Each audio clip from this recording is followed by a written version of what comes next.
दिनै जोङो मोनसे गोरोबथा खालामनो हाबाय नाथाय खनले गोरोबथा खनले सोमावसारनाया हारियाव एखनबा खहाबो लाबोगोन जोङो नायनो गोनां जागोन दिनै गोरोबथायाथ' खहा लाबोनाय नङा नाथाय सोमावसारनायनि मुङाव जुदि जोंहा मोजां एजेन्डा लानानै सोमावसारनो हायाब्ला हारिनि सुबुंफ्रा जुदि बे सोमावसारनायखौ बुजिजोबनो हायाब्ला बे सोमावसारनाया जोंनि जि जोङो टारगेट गल जों बेखौ एचिभ खालामनो हायाबो जानो हायो सोमावसारनायाबो गावहा मोनसे जिउ थायो सोमावसारनायाबो गावहा मोनसे फिलसफि थायो दिनै जाय हारिया सोमावसारनायखौ बुजियो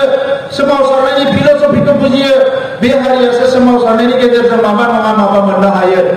आरो आं बुजियो बर' हारिया सोमावसारनायखौ मोजाङैनो बुजियो दा दैदेनगिरिफ्राबो जोङो बेखौ बुजिनांगोन दा नंखायनो मानगोनां रायजोफोर दिनै गोरोबथा जाबाय गोजोन थासारि फैबाय हारि दानायनि हाबाफारियाव जों बयबो मुखुब जानांगौ जोंनि सुथुरा दाबो गुरै जायाखै आगोलावबो दंमोन सुथुरा गुबुन महर लानानै दानि सुथुरा गुबुन महर लानानै दङ नाथाय दिनै हादोराव मोनसे मोजां थासारिया बेनो जाहैबाय आथिखालाव दिनै जि जोंहा भारतनि दैदेनगिरिफोर दङ जों पन्डित जवाहरलाल नेहरू गिबि भारतनि प्राइम मिनिस्टारनिफ्राय लानानै सिरियेलि नायबोयोबा दिनैनि नरेन्द्र मोदीसिम जिखिनि दैदेनगिरि मोनबाय बिनि गेजेराव माखासे फारागथि दङ बै समनि लोकप्रिय गोपीनाथ बरदलैनिफ्राय लानानै दिनैनि डक्टर हिमन्त बिश्व शर्मासिम गासैबो दैदेनगिरिफोरखौ नायोबा साननाय हनाय मावनाय दांनायाव गोबां फारागथि दङ आरो बे गाज्रि थासारि मोजां थासारि बेखौ जोङो नायबाय थायालासिनो जोंनि हारिया मायाव लाब जागोन मा खालामबा हारिया मोजां जागोन बे थासारिखौ जोङो बुजिनानै खामानिफोरखौ मावलांनो हानांगोन गामि सोनाय गामि दानायखौ लानानै जोंनि गोरोबथायाव जि गामि सोनाय गामि दानाय दङ बेखौ लानानै गोबां मानसिया गोबां खोथा बुंबाय गामि दाननो नाङा गामिखौ सोनो हाखानाय नङा ओरै जानाय नङा ओरै जानाय नङा नों बेफोर बाथ्राखौ बुंसायस्लाय हारिनि थाखाय मा मोजां जागोन बेवहायसो नोङो कन्ट्रिबिउसन होनांगौ बेवहायसो नोङो हाबा मावनांगौ आं बेखौसो फोथायो नेगेटिभिटिखौ जोङो बन्द खालामनांगोन नेगेटिभिटिजों जों हारि दानो हानाय नङा जोङो पजिटिभिटिजोंसो आवगायबोनांगोन दा नंखायनो दिनै जों जुदि हठात जानानै नार्भास जानानै दिनै दुलाराय बर' फरायसा आफादनि आफादगिरि दिपेन बर' बिथाङा जुदि नार्भास जानानै थानायमोनब्ला दिनै जों सनितपुर बिश्वनाथनि गामि सोनो हानाय नङामोन दिनै जोंनि दैदेनगिरिफ्रा साफा सानैया सोंखारिनायखौ जुदि गबिन्द बसुमतारिया जुदि नार्भास जाना थानायमोनब्ला फेरेंगाया नार्भास जाना थानायमोनब्ला इउजि ब्रह्म रोंगोराया नार्भास जाना थायोब्ला जों सनितपुर बिश्वनाथनि गामिखौ सोनो हानाय नङामोन दा नंखायनो बेसेबा मोनसे खास्रि बिस्रि थासारिजों फैनाय हारि जोङो ओरैनो जेबो मोनाखै जुजियैसो मोनसे जिनिसखौ मोनबोदों आरो मोनखांनायनि उनाव बेखौ मोजां बाहायनायाबो जोंनिनो बिबान बिएससि गोरोबथायाव जि मोनदों बेखौ मोजाङै बाहायनांगोन बिटिसि गोरोबथायाव जि मोनदों बेखौ मोजाङै बाहायनांगोन बिटिआर गोरोबथायाव जि मोनदों बेखौबो जों मोजाङै बाहायनांगोन आरो बे हादोरनि सिस्टेमा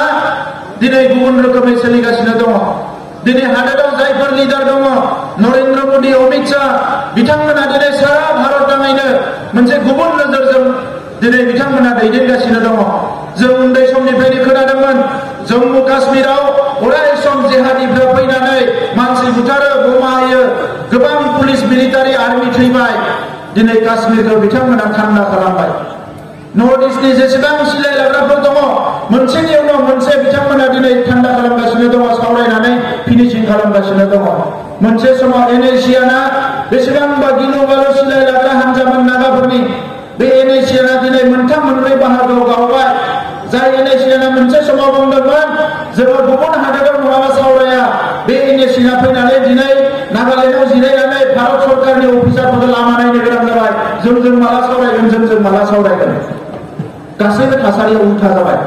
दिनै साफा सानै सेंग्राया जुदि गंब्रैसो सिलाय लानानै चिरांनि हाग्रायाव क'क्राझारनि हाग्रायाव थांनानै बुङोब्ला जों जाथिखौ उदां खालामगोन बेजों भारत सरकार आसाम सरकारा मालाबाबो गिनाय नङा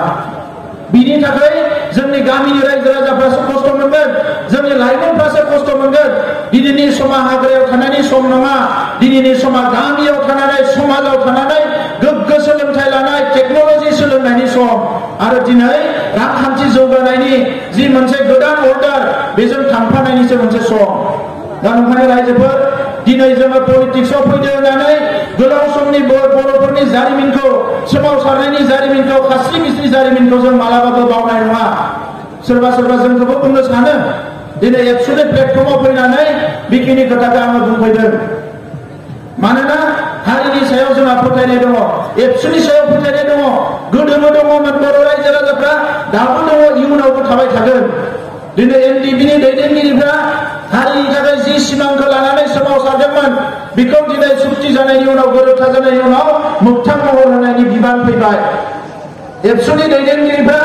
जा टारगेटखौ लादोंमोन, जा गोलखौ लाना सोमावसारदोंमोन, दिनै गोरोबथा मोगथां जानायनि उनाव बेखौ मोगथां महर होनायनि सम फैबाय। आरो मोगथां महरा मा? मोगथां महरा सोरबा सासेया सोमावसारनाय प्लेटफर्मनिफ्राय फैनानै इलेक्सन गेलेनानै इएम जिएम एमसिएलए एमएलए मन्त्रि एमपि जाबानो बेयो जोबनाय नङा। हारिखौ दानांगोन।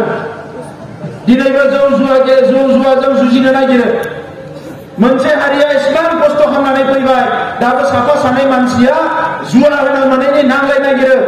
आं बयखौबो वार्निं होदों, 2023 निफ्राय रावखौबो जुवा गेलेनायखौ टलारेट खालामनाय जानाय नङा। हमै जेलाव सोनाय जागोन सोरबा गाज्रि मोनबाबो। मानोना बियो एनडिएफबिनिबो एजेन्डामोन मोनसे समाव जौ जुवा बन्द खालामनाया, एबसुनिबो एजेन्डामोन। आरो एसेबां खस्थ' खालामनानै दिनै हारि दानायनि माखासे मानसिफ्रा सानथ्रब हरथ्रब खामानि मावदों, माखासेया मुंख्लं जालांदों, माखासेया बेंगुरा जादों। 1987 मायथाइनि बै समनि गुलि जानाय मानसिफ्रा दाबो दङ। बेफोर खामानिफोरखौ जों दायो आखायाव लादों। जायफोरनि मोदोमाव गुलि दङमोन बिसोरखौ दिनै गुवाहाटी मेडिकेल कलेजाव लांनानै गुलि बरननायनि खामानिखौ जों सुरु खालामदों। मुंख्लंफोरनि दिनैनिफ्राय मुंख्लंनि जि माने एक्सग्रेसिया होनाय बे हाबाफारिखौ जों जागायबाय। एनडिएफबिनि केस उइथ्र, गोदो गोदायनिफ्राय माखासे केस दाबो पेन्डिं दङ। बे केसफोरखौ गभर्नमेन्टनिफ्रायनो इनिसिएटिभ लानानै एबसुजों सावरायनानै जों केसफोरखौ उइथ्र खालामनायनि हाबाफारिफोरखौ मावनो नागिरदों।